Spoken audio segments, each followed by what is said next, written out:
Hello అందరికీ ఎలా ఉన్నారు? బాగున్నారా? ఈ ఫోటో ఏంటి నేను చూపిస్తున్నా అనుకుంటున్నారా? నేను అనుకోకుండా హైదరాబాద్ రావాల్సొచ్చిందండి. రావడము కొంచెం ఇంకా మా కాలనీలో ఇలా కార్తీక వనభోజనాలు సెలబ్రేట్ చేసుకోవడం అన్నీ కూడా చాలా సరదాగా అనిపిచ్చాయనమాట. ఆఫ్టర్ 1 ఇయర్ తర్వాత మళ్ళీ కార్తీక వనభోజనాలకైతే మేమందరం రెడీ అయిపోయామండి ఆడవాళ్ళందరం కూడా. ఇంటికొక వంట తీసుకొని ఇలా సరదాగా చూసుకొని చూడండి ఎలా ఫోజులిస్తున్నామో మేము ఆడవాళ్ళందరం కలిసి.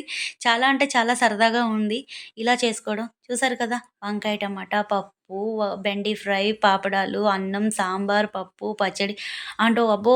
చాలా 3 రకాల స్వీట్లు చాలా ఉన్నాయి.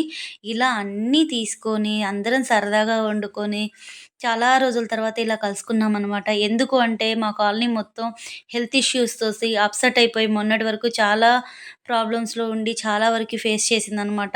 అందరికీ హెల్త్ ఇష్యూస్ అయితే చాలా వరకు వచ్చేసాయండి. కానీ ఆఫ్టర్ 1 ఇయర్ తర్వాత మళ్ళీ సరదాగా ఎంజాయ్ చేశామిలా.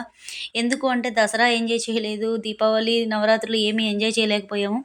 ఈ వీడియో మీతో సరదాగా షేర్ చేసుకోవాలి అనిపించిందనమాట. మా కాలనీలో ఇలా జరిగాయి ఈ సంవత్సరం. నెక్స్ట్ ఇయర్ ఇంకా సెలబ్రేట్ ఎక్కువ జరుగుతుంది. మా అన్నయ్య చూసారా ఎలా థంబ్‌నెయిల్ ఇచ్చారో కరెక్ట్‌గా చాలా బాగా సక్సెస్ అవుతుంది అని చెప్పేసి.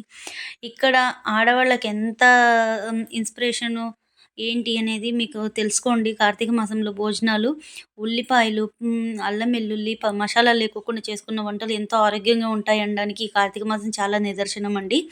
మీరు కంపల్సరీ ఇంగో చూసారా పిల్లలు కూడా ఎంతో సరదాగా తింటున్నారు. ఇంకా మేము భోజనాలైతే స్టార్ట్ చేసాం. ఈ వీడియో గనుక మీకు నచ్చినట్టయితే like and subscribe. Bye bye.